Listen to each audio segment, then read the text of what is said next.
अस्सलाम वालेकुम बच्चों, कैसे हैं आप? ठीक ठाक हैं? वही उम्मीद और दुआ अपने सारे बच्चों के लिए कि आप सब लोग जो है वो खैर खैरियत से होंगे और अपना जो क्वारंटीन है उसको प्रोडक्टिवली यूटिलाइज़ कर रहे होंगे। प्रोडक्टिव होना मुश्किल काम है, फिर कहता हूँ, लेकिन मुश्किल में तो फिर इंसान जो है उसको पता चलता है कि कौन किस कैलिबर का है या किस हद तक जो है ना टैलेंटेड है। और एक और चीज़ आपसे कहूँगा इस हवाले से, वो ये करें कि कोशिश करें कि थोड़ा सा कुछ चीज़ें इनोवेट कर लें। मतलब आप लोग जो बच्चे हो वो तो वो तो इस मामले में बड़े ज़बरदस्त होते हैं कि you can create your own happiness.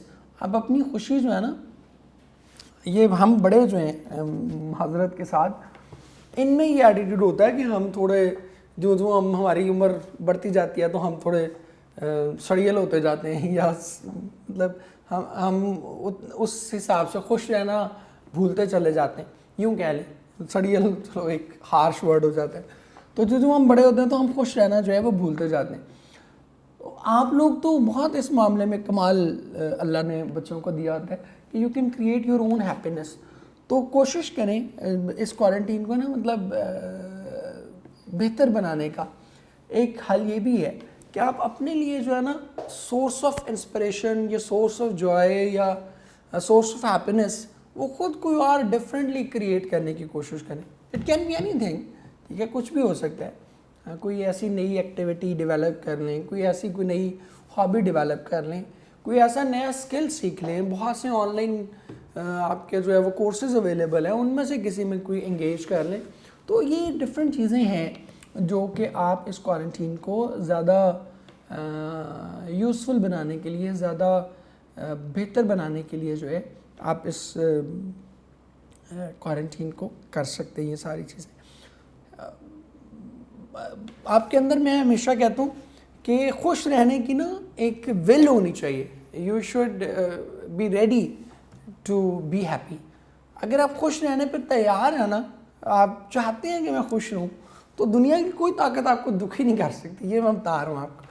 तो खुश रहना जो है ना, ये एक, मैं आई बिलीव कि ये एक आर्ट है, एक फ़न है।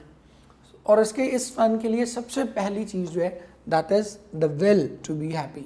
सो ये विल अपने अंदर पैदा करें। कोई आई मीन मुँह बिसोरने की ज़रूरत नहीं है, ठीक है। ऐਵੇਂ ही अपने आप को जो है ना वो बुरा फील करने की ज़रूरत नहीं है कि यार कुछ हो ही नहीं रहा, वापस जा ही नहीं रहे हम कॉलेज को। डेफिनेटली आप आएंगे, आप बच्चों से मुलाकात भी होगी, सारे आप लोग जो है वो अपने अपने इंस्टीट्यूशंस में जो है जहाँ भी आपके कैंपसेस हैं आप वहाँ जाएंगे भी इंशाल्लाह। लेकिन जब तक ये नहीं होता उस वक्त तक अपने आप को घर पे किसी न किसी तरीके से जो है एंगेज रखें। एक बेहतरीन तरीका तो वैसे यही है कि पढ़ लें तो ये तो बहुत ही ज़बरदस्त बात है। पढ़ने से बेहतर तो कुछ भी नहीं है, लेकिन साथ साथ इसके कोई और एक्टिविटी भी छोटी मोटी इंजॉय करते रहें। खैर, हम आज के अपने टॉपिक पे आते हैं। आज हम अपनी जो इस फर्स्ट 50% है इसकी लास्ट पोएम जो है वो पढ़ने जा रहे हैं, और टी.एस. एलियट की पोएम है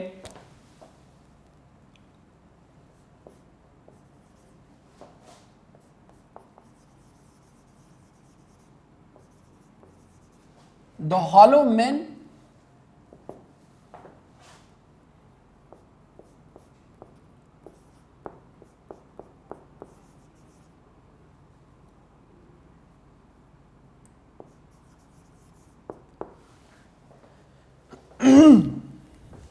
टी.एस. एलियट जो है ये पोएट था, क्रिटिक था, और अगेन ये बड़ा मॉडर्न पोएट है। 1965 में इसकी डेथ हुई, तो लाइक अभी को 50-55 साल कह लें कि इसको दुनिया से गुजरे जो है वो भी हुए हैं।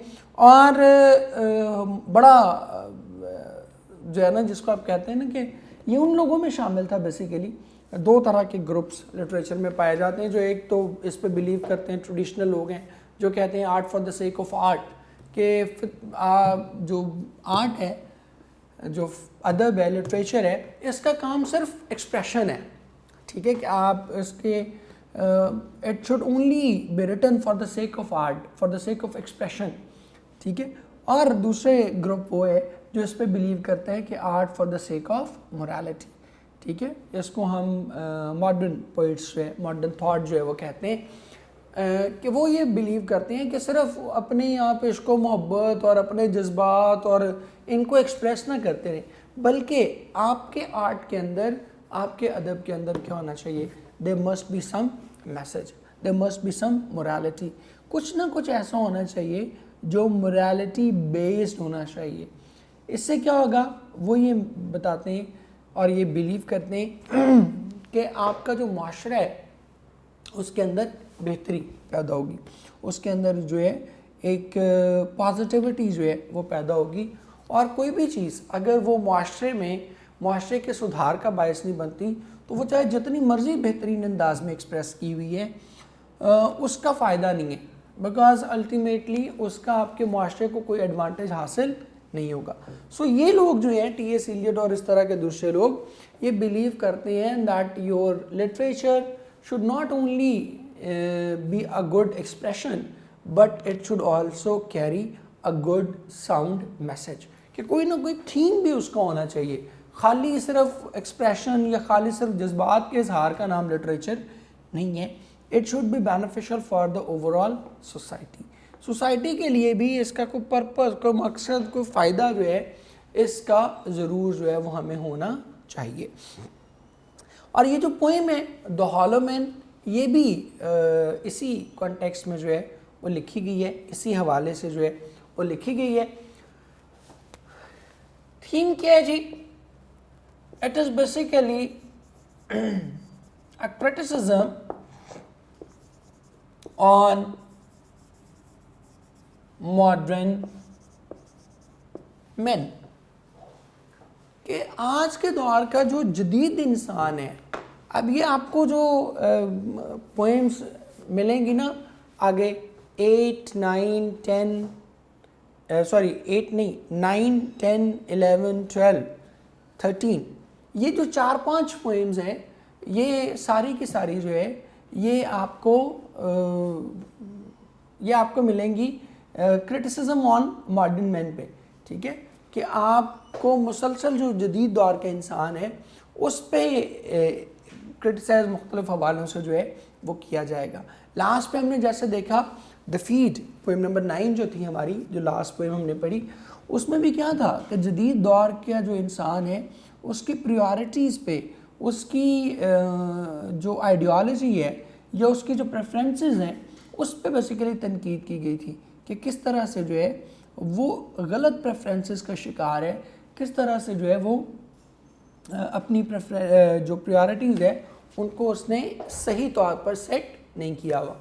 इसी तरह ये पोएम जो है it is also a criticism on modern main, जदीद दौर का जो इंसान है उस पर क्रिटिसिज्म है, और उसी को वो कहते हैं हॉलो कहते हैं वेकेंट, ब्लैंक, खाली, ठीक है, कि हम खाली खोली इंसान हैं, हमारे अंदर जो है वो कुछ जज्बात, एहसासात, हमारे अंदर वैल्यूज़, हमारे अंदर आइडियोलॉजी, हमारे अंदर कोई ऐसी चीज़ जो है वो मौजूद नहीं है जो हमें सही मानों में इंसान बनाती है, ठीक है। तो और उसका बेसिक जो क्रिटिसिज्म है वो यही है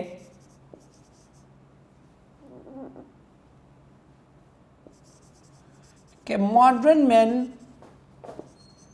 आर passionless,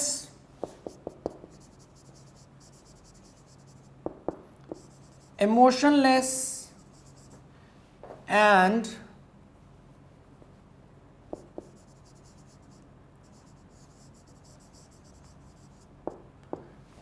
पैशनलेस हैं, इमोशनलेस हैं और थॉटलेस हैं, कि ना इनकी कोई सोच है, ना इनकी कोई फिक्र है, ना इनके अंदर कोई जज्बा है, ना कोई इनके अंदर कोई जोश है। ये क्या है, ये बिल्कुल दे हैव बिकम, वो ये कहते हैं कि they have become, they are mechanical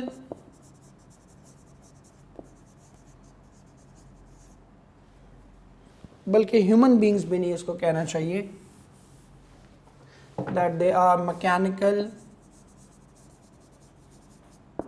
creatures. कि ये दोनों क्या हैं, ये असल में क्या हैं, ये मैकेनिकल क्रिएचर बन के रह गए, एक मैकेनिकल मखलूक बन के रह गए हैं, और इनके पास जो है वो और कोई ऐसी चीज़ जो कि सही मानों में इंसान को इंसान बनाती है वो इनके पास अवेलेबल नहीं है। ये पूरी की पूरी थॉट है। और फिर वो इसका कंपैरिजन भी करेगा, जदीद दौर के इंसान का कंपैरिजन करेगा उन लोगों के साथ जो हमसे पहले गुजर गए हैं, और फिर वो हमें बताएगा कि हम लोग बेहतर थे या वो लोग बेहतर थे। ये इसकी पूरी की पूरी एक थॉट है। अब हम आते हैं इसके टेक्स्ट की तरफ मेरे बच्चों।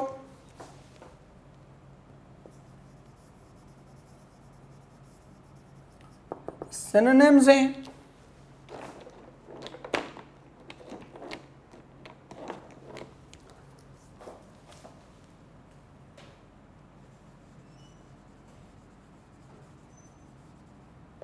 सिंबलिज्म है, और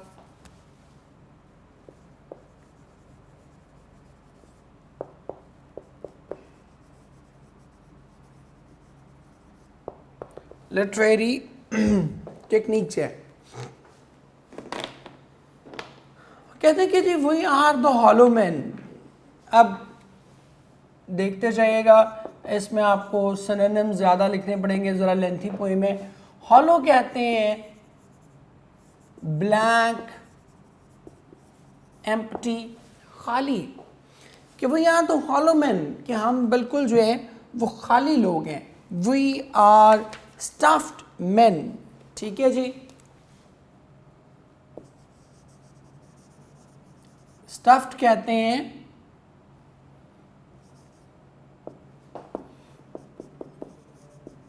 फेक, फॉल्स, भुस भरे, ठीक है, जाली।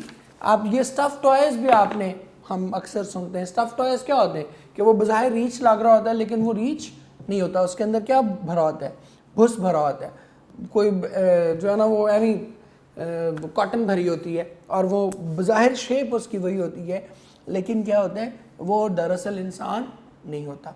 और यही वो कह रहे हैं कि we are blank, we are empty people, we are vacant people. हमारे अंदर वो कोई जज्बात ऐसा साथ, वेकेंट का मतलब ये नहीं है कि हमारे अंदर ऑर्गन्स नहीं है। वेकेंट का मतलब है कि हमारे अंदर वो जज्बात, वो एहसासात, वो पैशंस, वो इमोशंस, वो वैल्यूज़ जो कि एक इंसान को इंसान बनाती हैं, वो वैल्यूज़ जो है वो हमारे अंदर मौजूद नहीं है। And we are stuffed man, we are fake people, we are false people. हमारे दिमागों में क्या भरा हुआ है, हमारे अंदर क्या भरा हुआ है, भूस भरा हुआ है। We pretend, we look to be human. हम दिखने में इंसान ज़रूर लगते हैं लेकिन हम इंसान नहीं हैं। अब ये जो है ना स्टफ्ड मैन,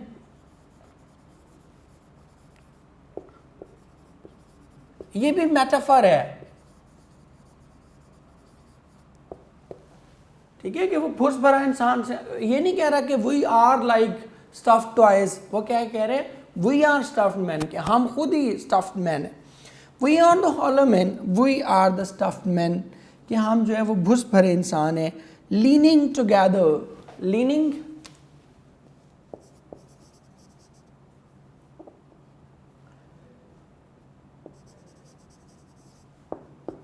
लीनिंग कहते हैं बेंडिंग,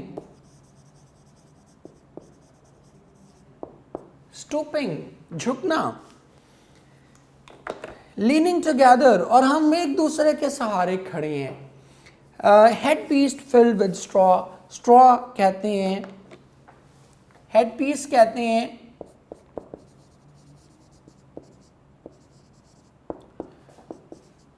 ब्रेन, स्कल।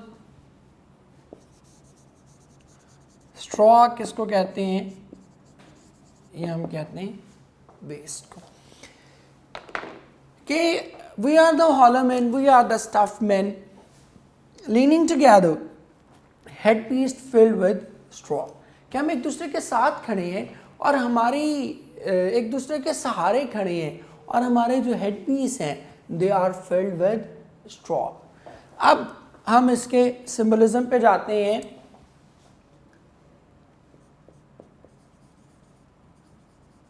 ये जो हॉलो है ये शोक, ये किसकी अलामत है? ये है पैशनलेस की, इमोशनलेस की।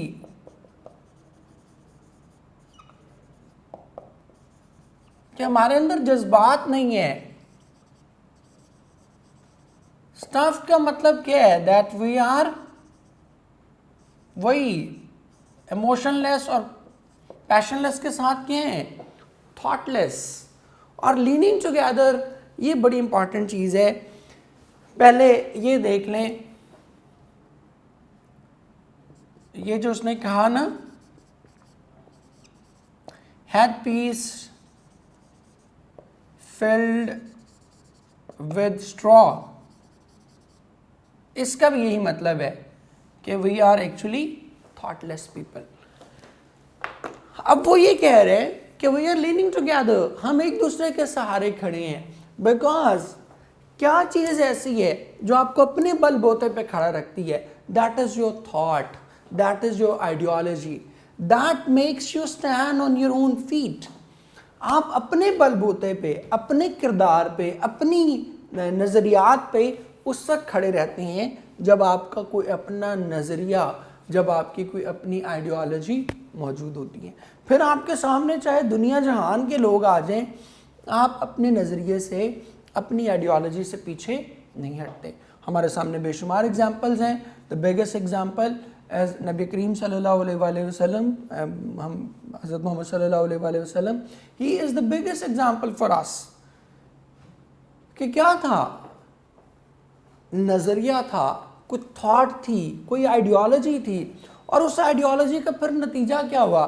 उस आइडियोलॉजी का नतीजा ये हुआ कि आप सल्लल्लाहु अलैहि वसल्लम को जब कुफ़ार आए आपके चचा हज़रत अबू तालिब के पास, तो आपने और कहा कि मुख्तलिफ ऑफ़र्स की कि आप शादी करना चाहते हैं, सरदारी लेना चाहते हैं, कुछ भी करना चाहते हैं, तो हम उसके लिए तैयार हैं।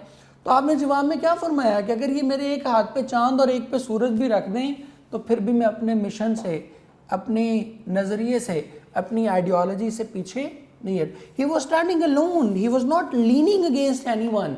उनको किसी के सहारे की ज़रूरत नहीं थी, because he had his own ideology of life. उनकी ज़िंदगी गुजारने के मुतालिक अपना कोई सोच, अपना कोई नज़रिया, अपनी कोई थॉट जो है वो क्या थी? वो मौजूद थी।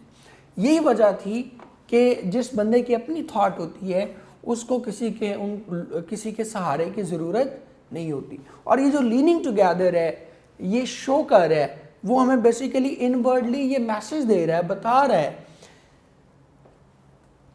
कि क्या हुआ है। Why are you leaning together? Because you can not stand on your own.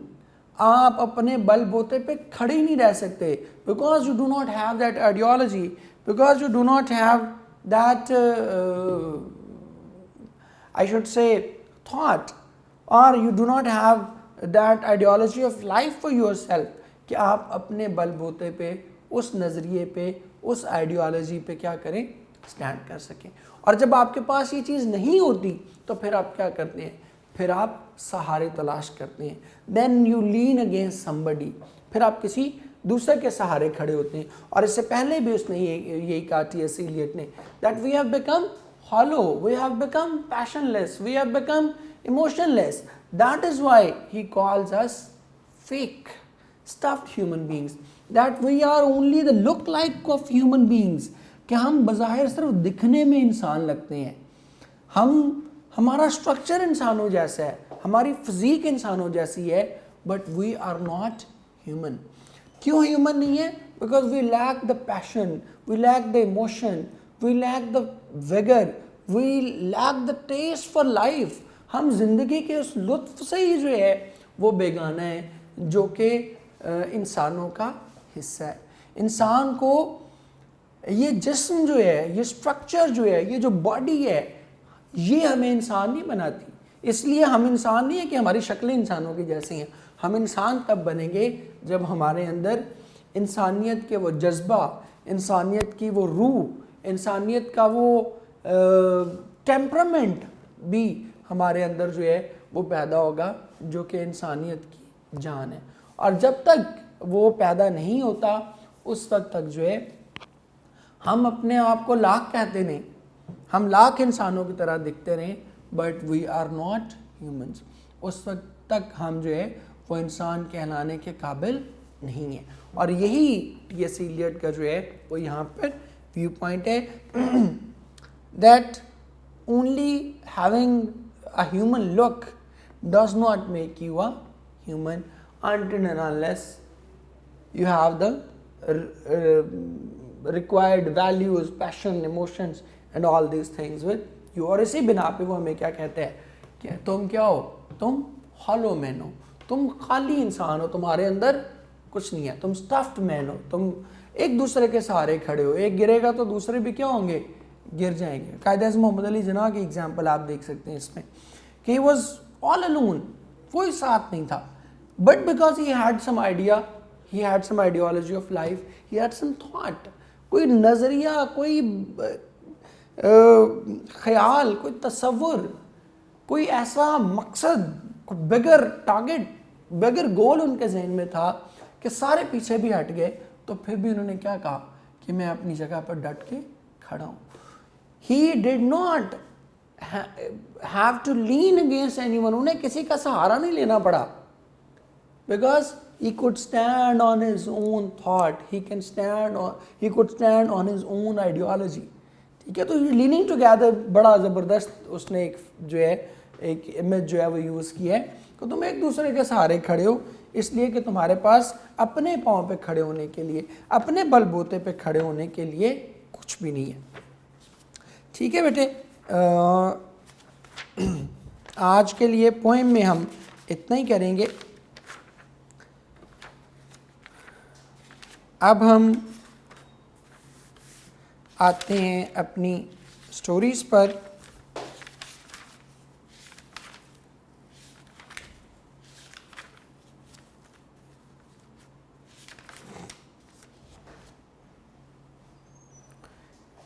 आज 9th स्टोरी हम अपनी करने जा रहे हैं बेटे। पेज नंबर 349 है आपका, आपके यूनिक नोट्स का। द फॉक्स एंड द गोट। ठीक है, लुक बिफोर यू लीप। ठीक है, कि कुछ एक्टिविटी करने से पहले जो है वो क्या करना चाहिए, आपको सोच लेना चाहिए। इसके साथ ही आप इसका एक और मॉरल भी लिख सकते हैं, उसको हम कहते हैं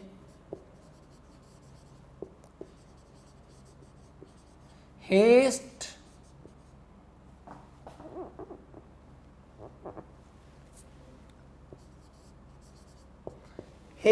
हेस्ट मेक्स वेस्ट, कि जल्दी का काम जो है वो क्या है, वो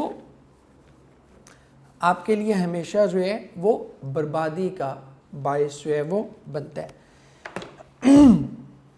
स्टार्ट करते हैं जी। फॉक्स एंड द गोट इसका टाइटल है। मॉरल मैंने 2 बता दिया आपको, लुक बिफोर यू लीप भी कर सकते हैं और हेस्ट मेक्स वेस्ट भी कर सकते हैं।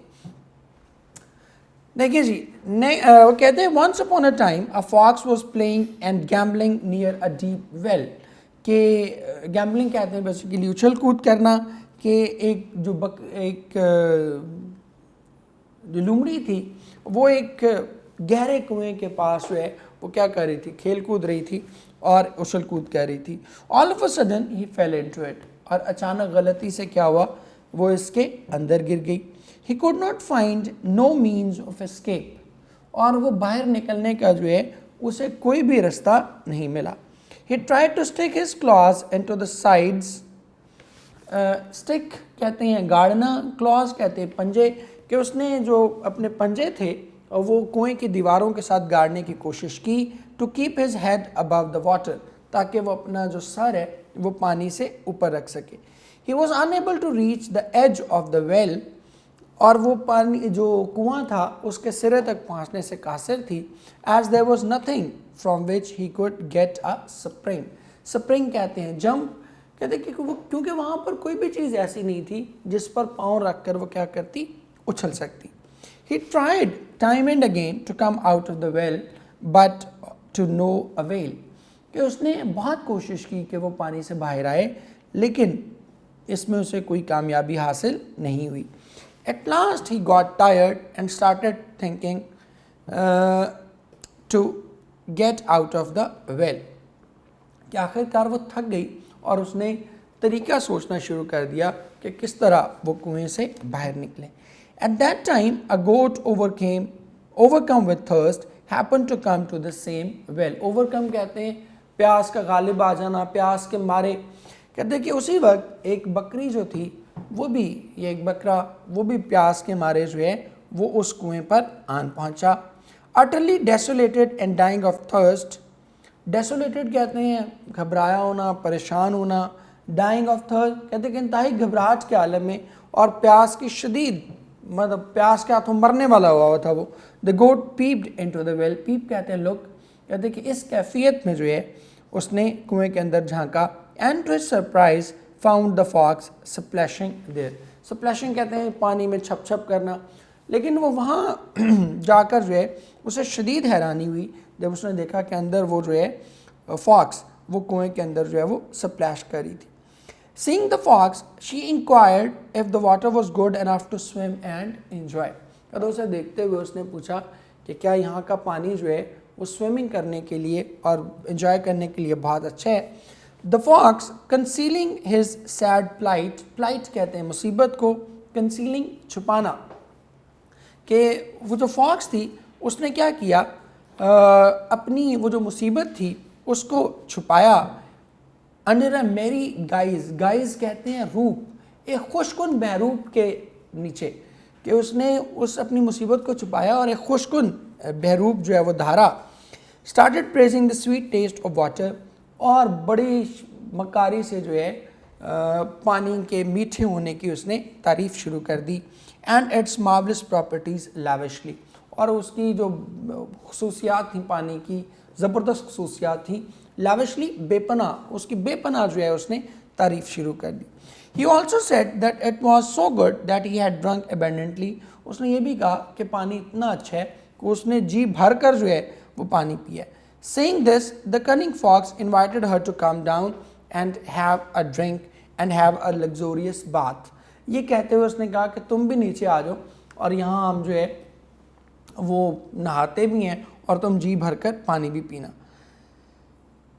Saying this,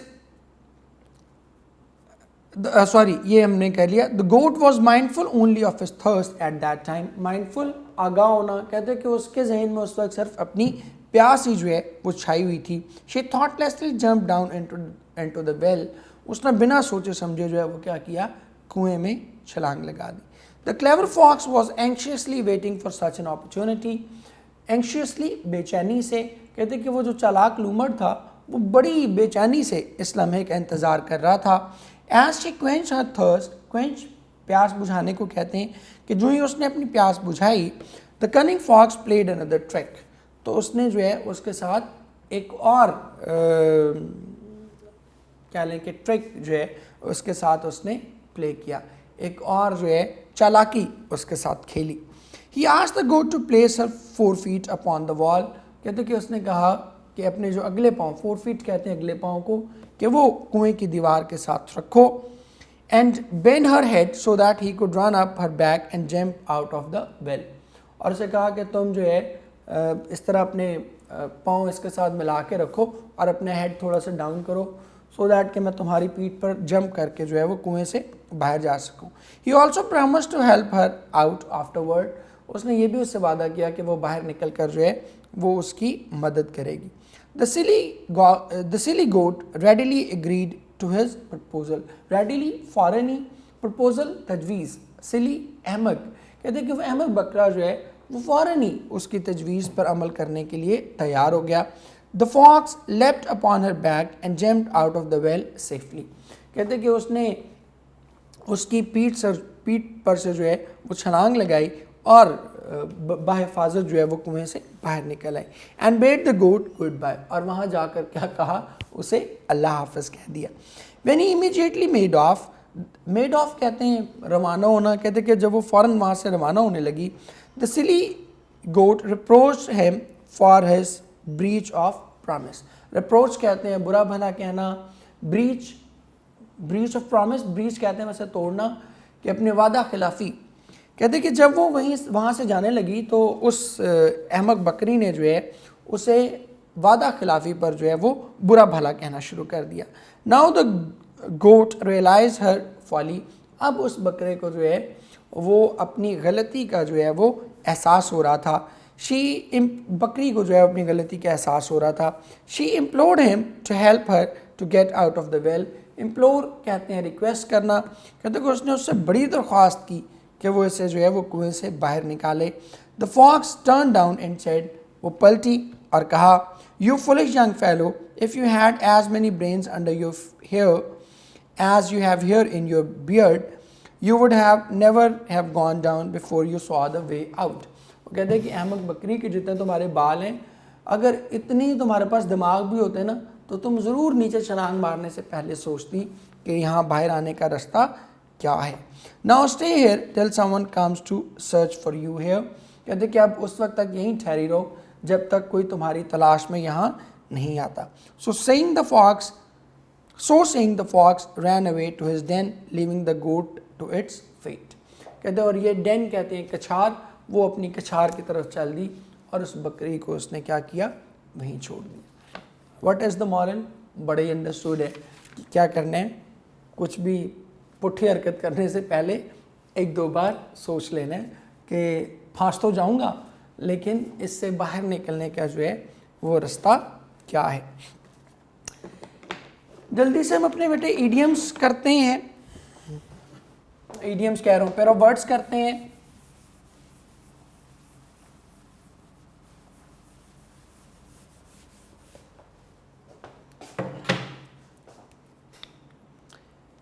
फर्स्ट वन है जी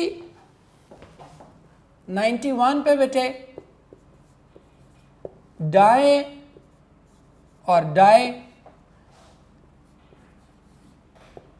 ये होता है इंतकाल करना और ये होता है जी रंगना। आपको दोनों के बता देता हूँ। वो कहते हैं he died in an accident, कि वो एक एक्सीडेंट में इंतकाल कर गया। And please dye my shirt black, और मेरी जो शर्ट है इसको ब्लैक कलर कर दो। इसके बाद 92 पे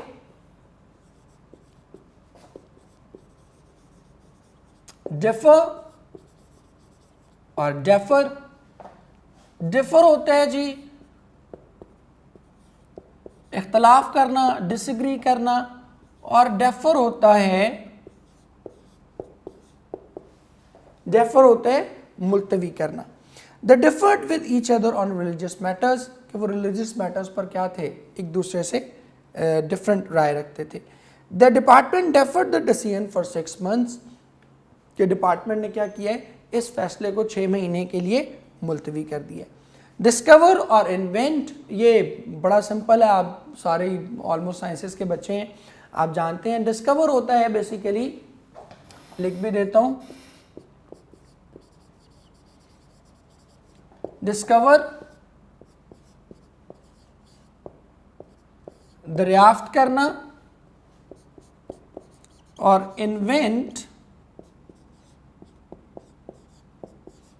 ईजाद करना। डिस्कवर पहले से कोई चीज़ मौजूद है, आप सिर्फ उसको तलाश करते हैं, और इन्वेंट कि कोई चीज़ मौजूद नहीं होती और आप उसको नए सिरे से बनाते हैं।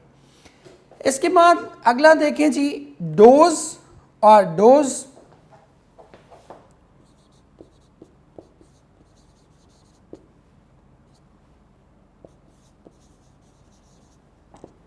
ये डोज कहते हैं जी दवा की खुराक, और ये होता है ऊँघना, नींद आना जो है उसको हम कहते हैं। अ dose of medicine will keep you better, कि इस दवाई की खुराक जो है वो तुम्हारी हालत ज़रा बेहतरी रहेगी। It is not good to doze in the classroom, कि क्लासरूम में ऊँघना जो है वो अच्छी बात नहीं है। और लास्ट वन मैं इधर लिख देता हूँ, ड्रॉप है और ड्रूप है। ये गिराना,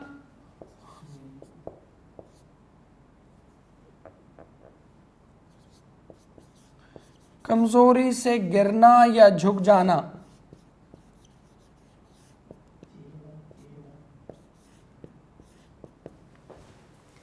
ठीक है, मैं सेंटेंस भी बना देता हूं। The temperature has dropped after the rain, के बारिश के बाद जो दर्जा हरारत है वो क्या हुआ है, वो गिर गए। और drupe, the flowers were drooping in the heat, कि वो कमजोरी से फूल क्या थे, वो मुरझा रहे थे। ठीक है बेटे, इसके साथ ही हमारा आज का ये लेक्चर जो है वो ख़त्म होता है। अब इंशाल्लाह आप बच्चों से कल इसी तरह मुलाकात होगी। तब तक आप सब बच्चों के लिए बहुत दुआएं। जीते रहें, खुश रहें।